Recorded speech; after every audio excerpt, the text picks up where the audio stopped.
This is me. This is my beloved wife, Sylvia. This is Sylvia's idea of sailing. This is my dream of sailing and my hope of circumnavigating the globe as a retirement project in 2029. This is Sylvia's reaction to that idea. I am on a 6-year quest to convince Sylvia that a circumnavigation is a wonderful adventure, but the clock is ticking, so join me as I search for the perfect yacht that Sylvia will love, and get all your ladies to subscribe and cheer Sylvia on in the comments.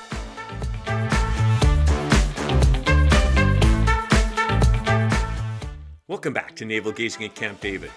This week, we're heading over to the Far East, home of our guest yacht, the utterly exquisite HHSC.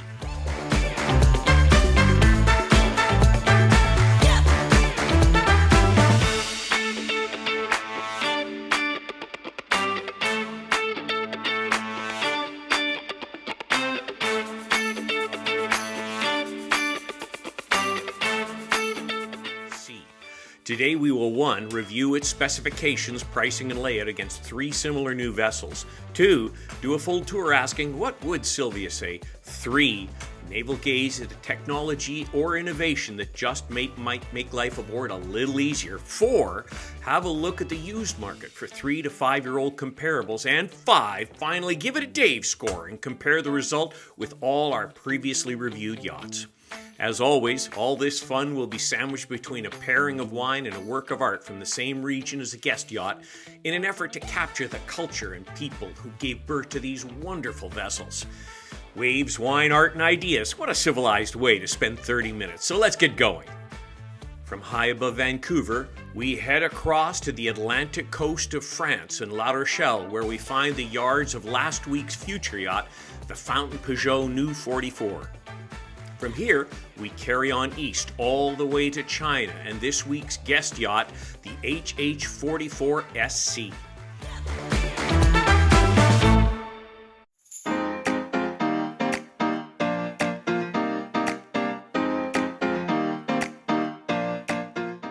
Finally, we head due north to the wineries of Chateau Changyu Castel and this week's wine pairing, Reserva Cabernet Grenache 2019.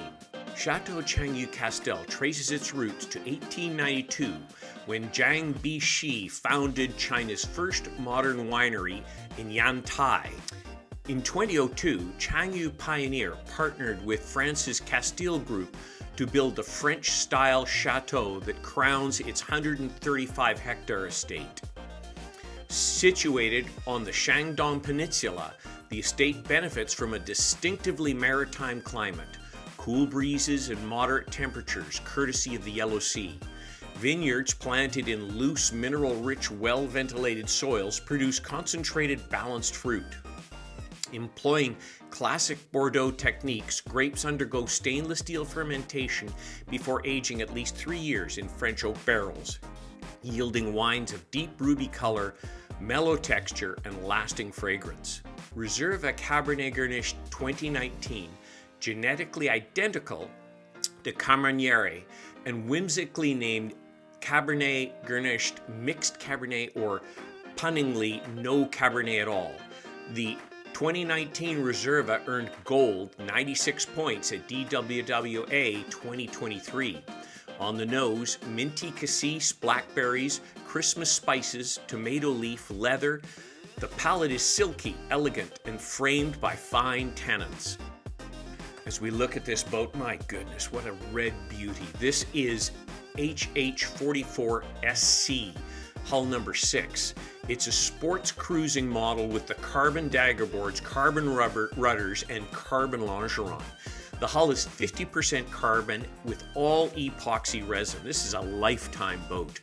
They have 2 half-built SCs available that could be completed by the end of the year. Now that is a rare opportunity. I mean, just look at this thing. It just begs speed and style. It's so refined. Every aspect of this vessel is utterly gorgeous. Now, what are we going to compare this to in our new comparisons today? We've got the Balance 442, the new Balance 464, the Outremer 45, and the HH44 SC. Looking at all of them, I mean, they all have a great profile, but I would definitely say the HH44 SC has the edge as far as sheer good looks, clean lines, a really sophisticated profile.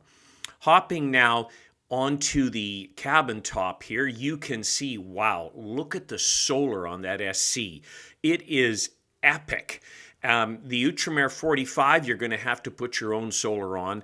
As now, the Balance 464, the solar isn't shown here, but the great thing about the 464 is they have indented the coach roof so that the glass solar is flush. And the Balance 442, again, it would come with factory solar, but they are glass panels and sit above with the air gap below. On the 464, they maintain that air gap. That's something that Phil believes strongly in order to give high efficiency to the solar itself. But as we look over specifically on this HH44, you can see how nicely integrated that solar is. They even got the panel out over the davits. The great thing about the 44 are those sugar scoop doors, if you will. And I see that as a huge advantage in a couple of ways. And I don't know why it isn't being adopted more completely by other brands, because number one, it gives fantastic access to the dinghy as well as on and off to the dock. But number two, and probably as important, if not more, it gives greater security. It's a lot harder to get on this boat with those doors up. And I really like the overall effect of this. Certainly they could have slanted the sugar scoops and these, as they do on many monohulls when they put the dinghy garage doors on. But overall, really like the look and feel of what they've done here. Hopping into the saloon, let's look across here. We got the Balance 442. You've got, a very typical layout. The great thing about the 442 is, honestly, on board it, I could hardly tell the difference between that and the 482. The designers have done a wonderful job at keeping that feeling quite open. You've got the built-in barbecue. You've got the lower helm seat that takes you out of the weather. It's really a good setup. The 464, much the same setup, just bigger.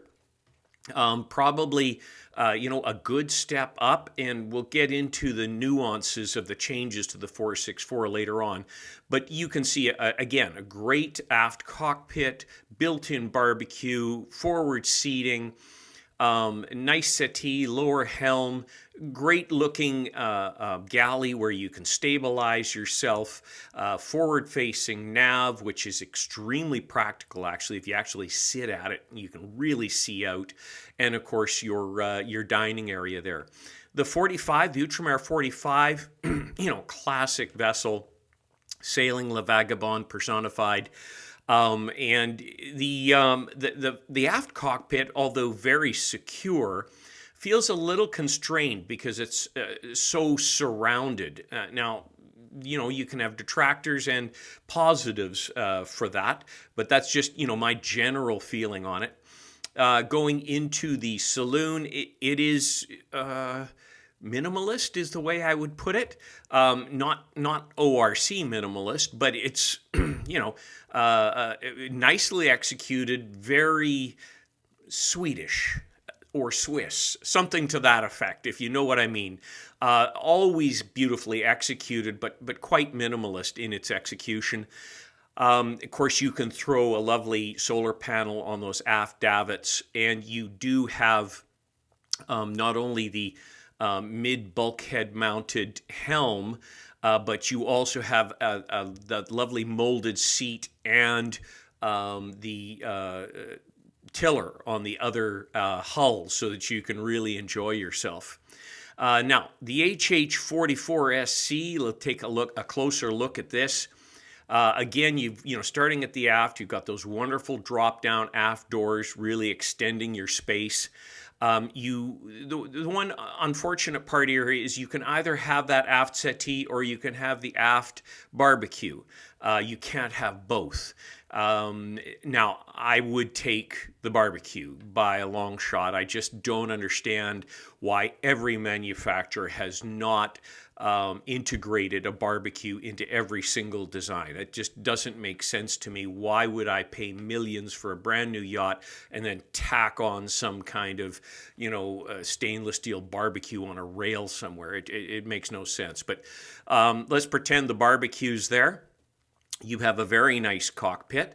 What I really love about this boat are the helming positions. You can see them, they're lower, and they have the Versa helm style here. So the helm wheel can lean out, and that gets your head out past the edge of the bimini so that you can clearly see your sails, which I think is fantastic. Or you can bring it all the way inboard where you're looking through the windows and you're completely covered by the bimini. And then you have a straight shot across to the other helm, which gives you, a sense of complete control over your environment. You can be back and forth. You're not tripping over stuff. I just think, of all of the helm positions, to me, this setup is the best. You're sacrificing some visibility that a raised helm will give you, but on the performance cruisers, those raised helms are rarely covered, so you're really exposed out there.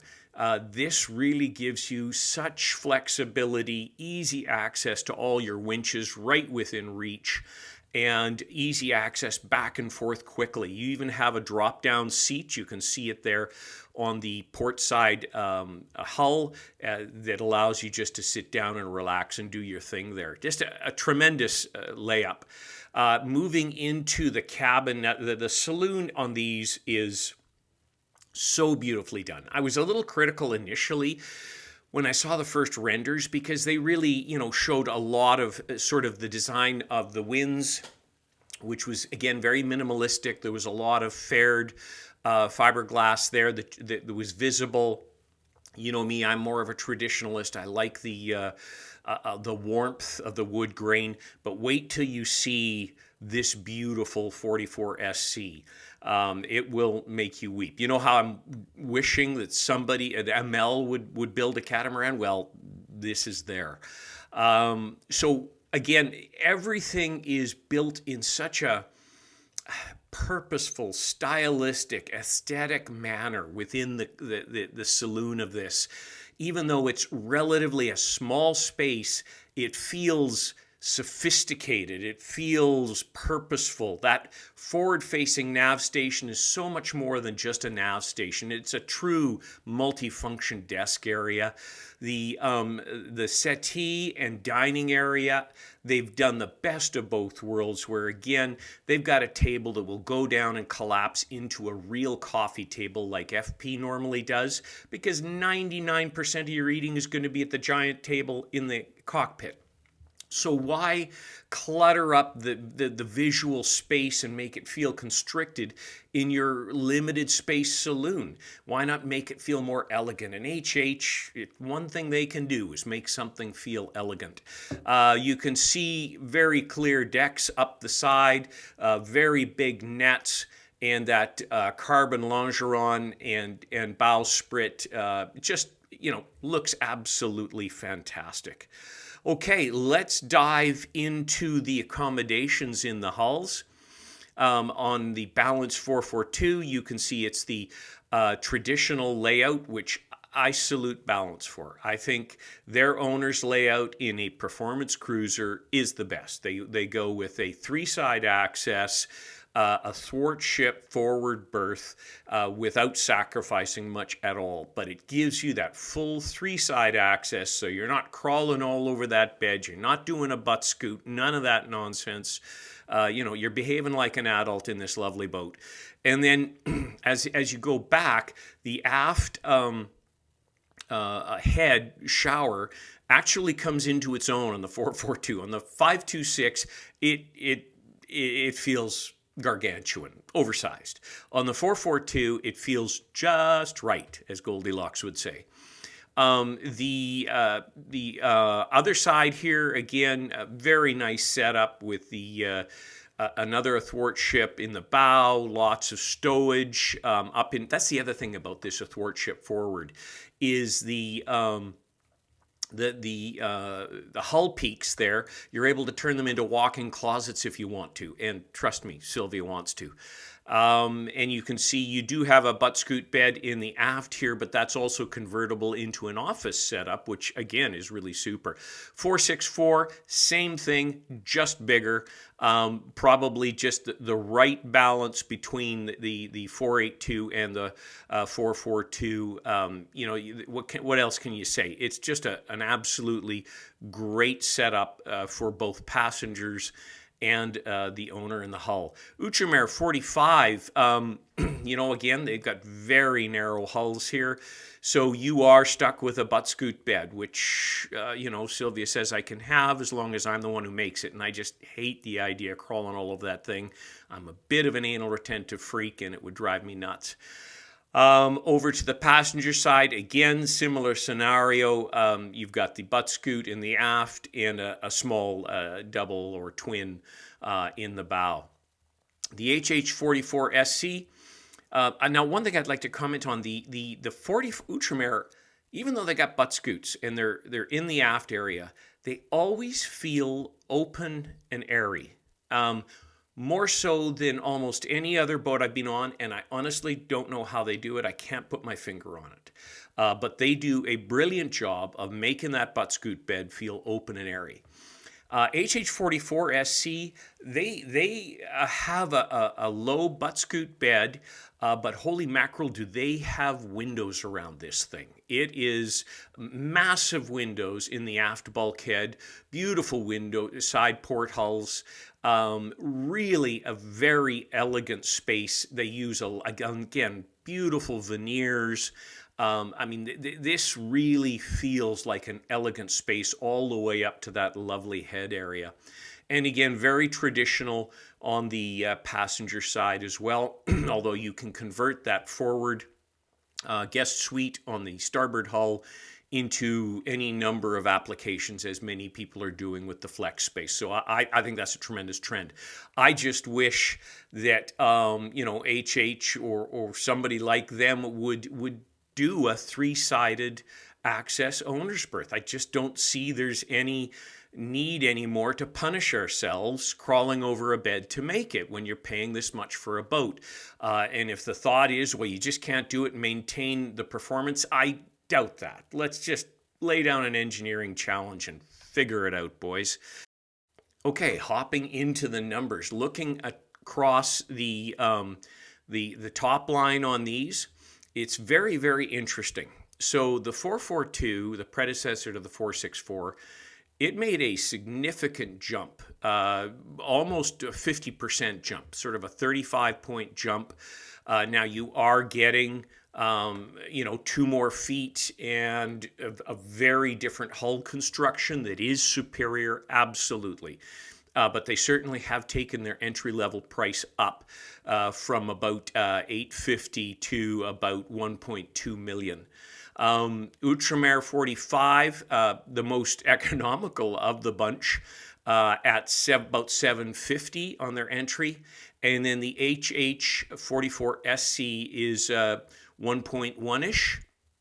Now, that's 1.1 versus sort of 1.2 on the entry of the 464. I get the 464 is a bigger boat, but the HH44 SC is a carbon, well, they probably have the same amount of carbon in now that I think about it, but it's an epoxy boat. This is a lifetime boat. Now, having said that, I may be splitting hairs because the 464 is now a full vinyl ester boat, but still, the epoxy has the edge. So, your sailaways here, you're looking at 1.4 for the 442, about 1.9 for the 464, 1.1 for the Outremer, and 1.7 for the HH44SC. Okay, let's get into length overall. As we look right across here, the longest in length overall is the HH44SC at 50.2, followed by the Outremer at 48, followed by the 464 at 46.5, followed by the 442 at 44.3. The beam, here we have the beamiest one is the 464. Actually, it's tied. That's funny. It's tied with the 442. They're both 24.9 on the beam. That's very interesting. And then the next one is going to be, it's splitting hairs here. The next beamiest is the Outremer 45 at 23.6, followed very closely by the HH at 23.5. So not much to choose there. Lightship displacement. So looking across these here, the lightest in lightship displacement, and again, the definition of lightship displacement changes like the wind, but let's assume it's vaguely the same.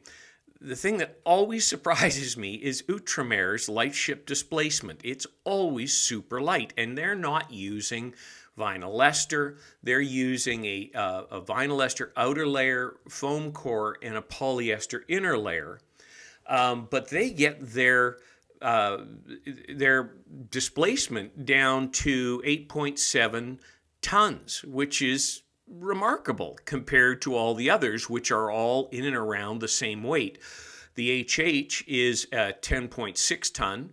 The 464 is 11.5, and the 442 is 11.8, which that's interesting. Again, the 464 has shed some weight, about 300 kilograms on their lightship displacement, probably due obviously to the vinyl ester, the pure vinyl ester hull, and the added carbon that they had. Payload capacity, as we head across, now this is where you pay for it in the Outremer. Your payload capacity is 2.4 tons, which is pretty slim pickings. That's the lowest payload capacity. The next one is the 442. It was 3.5.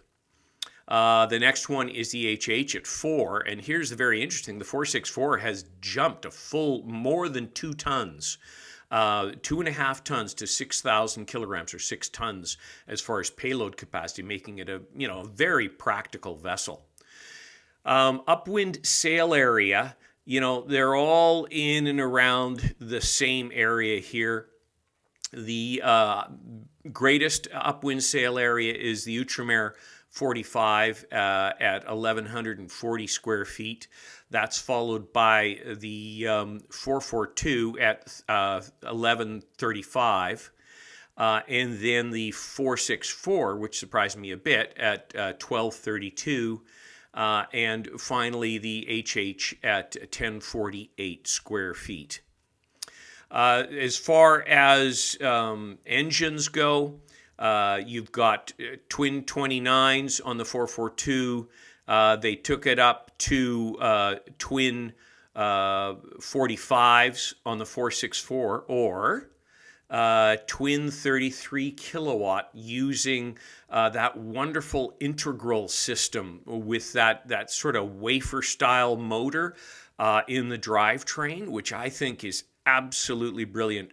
Phil and his crew at Balance really are doing a lot of good stuff with integral, and yeah, they're more expensive, but they really are premium drive systems and generation systems off the motors.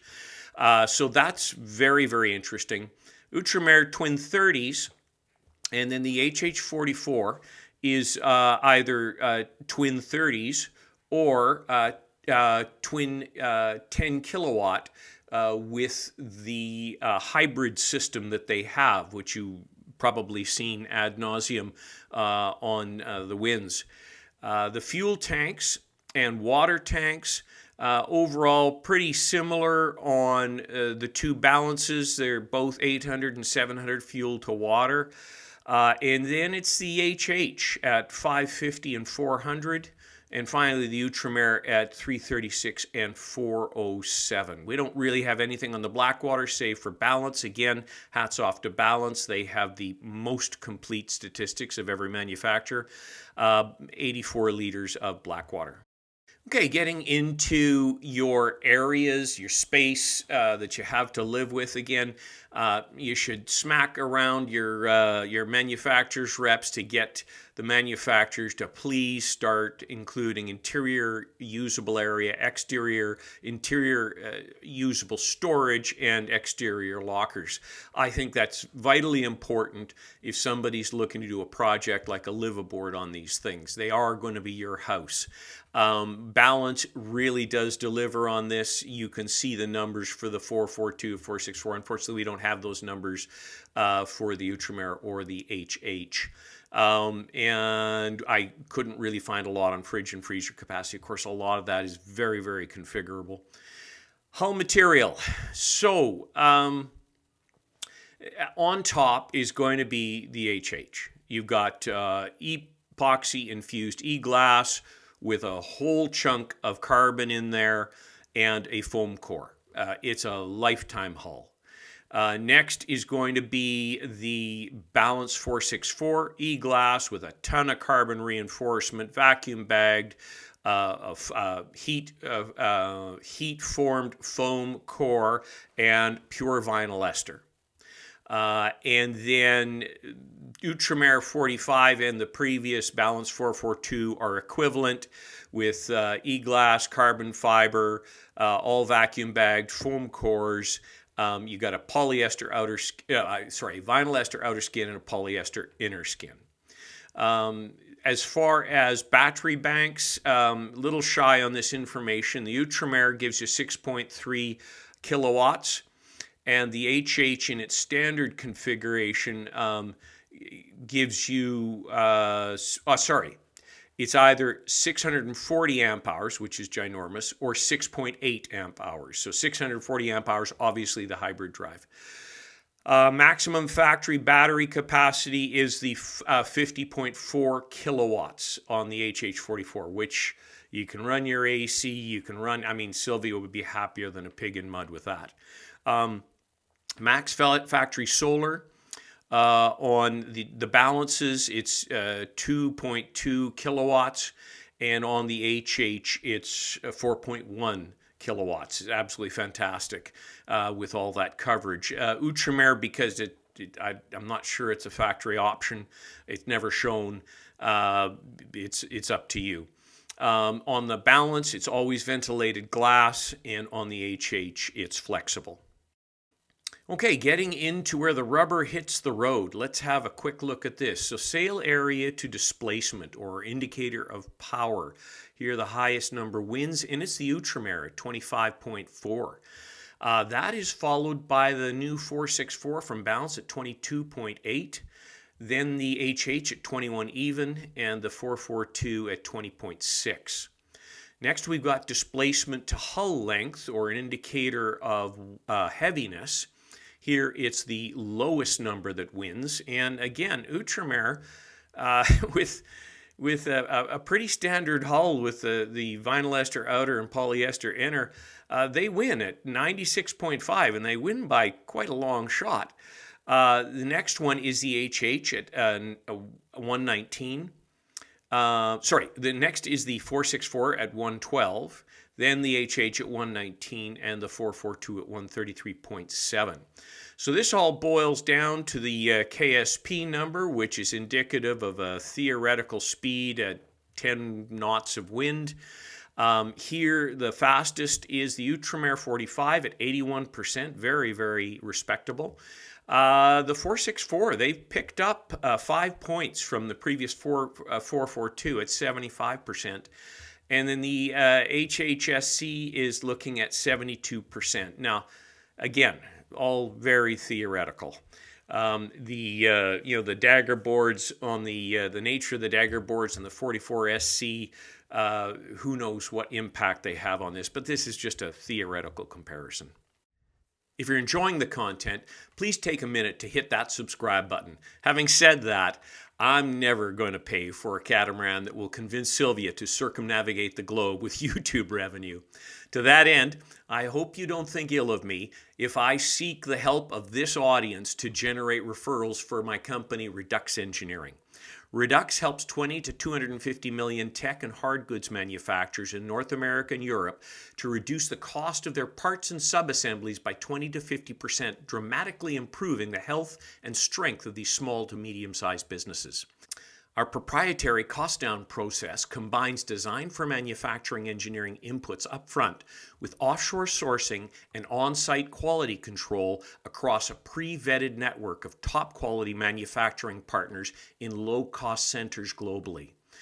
We make it safe and simple for small to medium-sized manufacturers to access the savings that larger enterprise takes for granted. What's more, our model is contingency-based with no upfront costs or risk. If you would like more information, please check out our website at www.REDUxEngineering.com.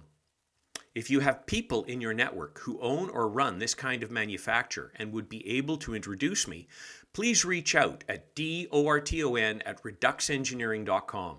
Along with my gratitude, we have an attractive referral program that just may help your sailing budget in very practical ways. Hopping on board, what would Sylvia say? Well, I think Sylvia would love this thing. Who wouldn't? This is one of the most attractive yachts out there. That beautiful black longeron, those stunning curved carbon dagger boards, just sex appeal all over the place. Gorgeous black mast. Everything about this boat is refined and purposeful and clean. Look at this aft section with those beautiful sugar scoop doors up, how clean it looks. And then imagine dropping those down and being able to access, not to mention, look at this side entrance right off the dock. You don't even have to have your aft hatches down. And look at that control panel, how beautifully integrated. Every aspect of it is thought out and aesthetically pleasing. The access to those fantastic winches right there, massive line bag, beautiful polished teak table, and look at the integrated solar on this. I mean, every part of this boat is so perfectly executed and integrated. These incredible dagger boards, oh my goodness. I don't even if I never used the dagger boards, I'd have the dagger boards. Look at this forward section. They've extended the trampolines out to the tip of the longeron, which I think is really cool. Looking back here, you see these expansive forward windows, and of course, they open. And they open huge. Self-tacking jib. Look at this window. I mean, holy mackerel, that is utterly gorgeous. The ventilation, and if you want to be naughty, the access up onto the foredeck through it, absolutely fantastic. We saw that self-tacking jib track, nice and wide. I wouldn't have a boat without a self-tacker. Look at this access back here all the way through. And the beautiful integrated barbecue there. But, I mean, this control, this helm station. And Seth here, bless his heart, he was helping me out on this. He's showing us how that helm station goes out and the fantastic visibility up to your sails in that outward position. And, of course, you have that drop-down seat that we pointed out. And then you can take it all the way in when you want to get in and out of the sun or the rain, and you have great visibility through those big, beautiful open windows. I mean, man, oh man, this is really nice. And here's your look at the size of your line storage here. You're never going to have lines cluttering everything up. And you got those nice little indented holder areas there behind the back of the seat for stuff so it doesn't go rolling about. Now look at this interior. Oh, please, manufacturers, take note. Look at that drop-down coffee table, how it turns into a perfect coffee table, how it is high gloss teak. Please, high gloss teak with some inlaid detail. Absolutely gorgeous. Look at the incredible veneers there. Now, let's have a quick look at our navel gazing. Imagine stepping onto your live-aboard yacht and with a single swipe transforming every system around you. Lighting, climate, AV, even galley appliances, whether you're on deck or halfway across the globe. Creston's latest Marine OS and Lutron's Homeworks QSX, released late 2024 through early 2025, brings centralized app-based control to owner-operators. From custom lighting scenes at sunset to preheating the galley oven before you return from shore, every function lives in one intuitive interface. Ask Alexa or Siri to lower shades, adjust temperature, or cue your evening playlist, and get instant status updates ashore via secure remote access. Program Docked Day for daylight optimized windows and energy-saving HVAC cycles, then switch to overnight watch with red tone navigation lighting and anti-intrusion alerts. Tap into AR navigation overlays that auto-dim cabin lights when entering a waypoint, or engage wellness modes like sleep cycle lighting and digital spa controls to reset after a long passage. No longer confined to mega yachts, these turnkey Creston and Lutron systems are now specified for refits and new builds, even modest catamarans, making high-end energy smart automation accessible to serious cruisers everywhere. Back on board. Now, you're going to have to tolerate my drooling here because I think HH have hit it out of the park with this. I mean, look at the quality, look at that table. How much does it actually cost just to put one table like that as a feature piece? And look at what they've done with the beautiful, beautiful veneers here. I'm not even sure if they're real because they do have a combination of real and fake veneers that you can choose. Now, look at this. Amazing owner's berth with the views out these windows. I mean, it is staggering. Even though, you know, you're down quite low, and I'm not a fan of the butt scoot, I would live with that all day long. You've got your beautiful integrated indirect lighting. You've got your curved corners here that look so elegant, and you've got that beautiful carbon fiber handle down the stairway. I mean, all of your, look at the integration of a full-sized washer. Take note, I'm not sure who it was that I saw. Was it Windalow that had a tiny little washer in there? Almost pointless. This is real size on a 44. And look at this. Talk about the oyster of catamarans. You've got your heated towel rail there. I mean, my goodness. Every aspect of this speaks elegance and finish and integration and aesthetic design and consideration. Look at even the panels on the left-hand side as you go down. And here we come into the engine area then below the bunks. You know, the great thing about this is massive access in and around that engine, over top the engine. I think, you know, as far as servicing, this is utterly fantastic, far better than anything else you could have outside, and you're always enclosed and sheltered inside. I mean, absolutely beautiful, you know, forward area here with full systems access. And again, look at the space around your systems. Now, my one bellyache could be that they could turn that into an athwartship berth that I could get around and make the bed, but I'm not going to complain because this is gorgeous. This is as close to perfect in a 44 as you could possibly get. It is so beautiful. Look at the indirect lighting that you can change the color of below that galley area. And look at the galley, all electric, easy windows to open and make easy flow, and the absolute elegance of this fantastic cockpit area. And in, again, another shot into that absolutely gorgeous saloon. Every aspect beautifully thought out. Now, what do we compare this to in pre-owned comparables? That's a challenge. Well, first up, we've got a 22 Balance 442. This is a 3-year-old boat. They're asking 1.250 versus 1.7 on the HH. So, it's a hefty price tag. It's another $500,000 for the HH. But the HH does have far more carbon than this 442 did, and it is a pure epoxy boat with a hybrid drive included.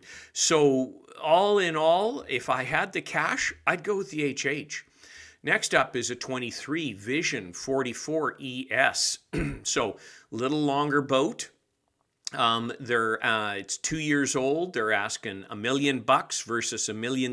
Now, these are not really comparable boats when you're getting into every aspect of it. For 700 grand, honestly, still, if I had the 700 grand, I'd do the HH. Next up is the Elba 45, 2 years old. We're looking 1.3 million US.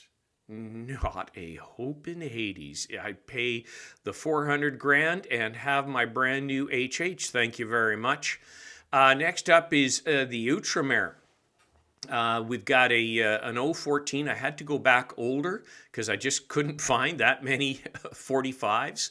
So what are we looking at here? A 9-year-old boat. They're asking 570 versus 1.7. Now, the Outremer 45, I just would never get Sylvia onto an Outremer 45. It's just the way it's laid out. And so this wouldn't, one way or t'other, I couldn't buy this boat. And if I couldn't afford the HH, we just wouldn't have one. So if I had the money, it would be the HH again.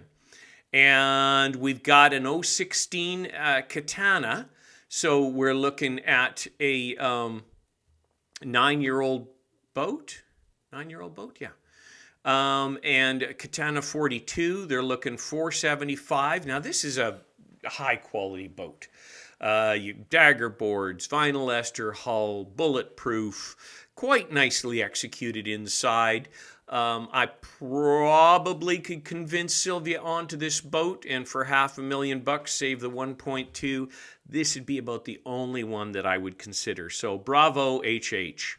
Okay, monohull heresy. What do we look at in monohulls to compare this to? Again, we add 20% to the length to get an equivalent living space on a monohull. First up, we're looking at a 21 Jeanneau 54. This is a 4-year-old boat. They're looking for 700 grand. I would have the aft galley version with the 2 staterooms. 700 versus 1.7. I know they're not even vaguely the same, but I could get Sylvia onto this boat. I'd probably have to go with this one and save the $1 million for fun. Next up is an 018 Nader Swan 54. They want 1650 for a 7-year-old boat versus my 1.7 for my HH. Not a hope. It would be the HH all the way on this one. Next up would be an 18 Moody 54 DS, the catamaran of monohulls. So you're looking at a 7-year-old boat. They're asking 720 versus 1.7. This is a nicely fitted out vessel with a lot of great features. Again, for the $1 million that I would save to go have fun with, I could live with this boat. Next up, my favorite, the ML 55. We're looking at 018, again, 7-year-old boat. They're asking 1.2. No, I'd spend the $500,000 and go the HH. I think HH have built the ML of catamarans, and they've done an absolutely beautiful job. I know that Sylvia would be completely happy without the healing, and if I'm up into the millions, I'm going HH.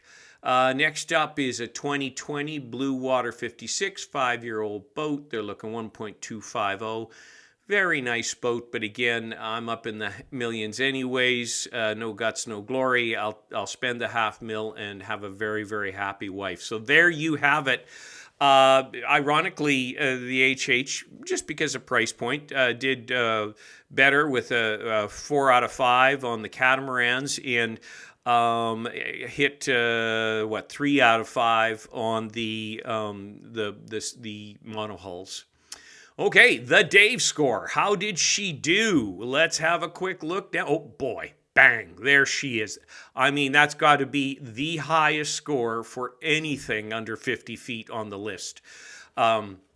Absolutely fantastic. So 81 out of 100, putting her in, the region of a Lagoon 65 or a Sunreef 60.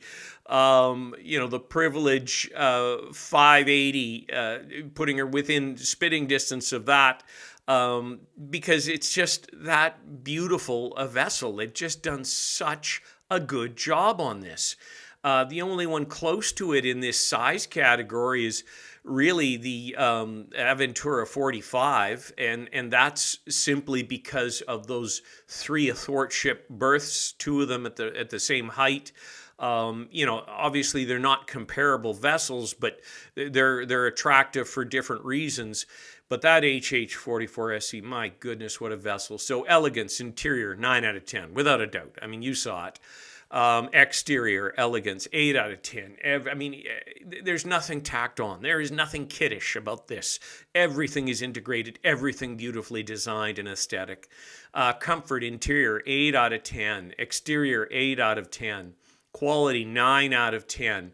And I know there's those that are pointing to the latest issues with the Winds boat, but honestly, when you look at how professionally HH handled that, when you look at the humility with which both the father and son team addressed the issue and Seth Hines addressed the issue, there's not a lot of manufacturers that'll do that. We've seen that. I mean, Leopard really tripped over themselves with a certain YouTube channel that we know of, and I think HH have done a great job. You look at the quality of the materials and the gear. They had one stumble on this. It was an issue. Hull number 3. Again, I wouldn't buy anything under hull number 10, and I think they produce a beautiful product. So I'm giving quality a 9 out of 10, and you can comment in the comments. Performance, 8 out of 10. Lazy Sailor, 8 out of 10. Condo, for a 44, this is unbelievable that it gets an 8 out of 10. Geek, 8 out of 10, and value for money, 7 out of 10. I mean, she's an expensive vessel, but, it still is a heck of a value. So 81 out of 100. That's our Waves, Wine, Art, and Ideas for one more week. I do hope you enjoyed it. I absolutely love the HH44 SC. I'm gushing all over it, but I've been waiting for somebody to build a catamaran the same way Mel built a beautiful yacht, and HH have executed. They've done to the aesthetic and the look and feel of the interior. They've treated to the same degree of execution as they did the technical aspects of the performance yacht. And I just think they've done a tremendous job. Stick around for next week, and I'll leave you with Art of the Region, Cy Ruplin, Harp leaping over Dragon Gate in honor of the location of this yacht and its boatyard. Thanks very much. We'll see you next week.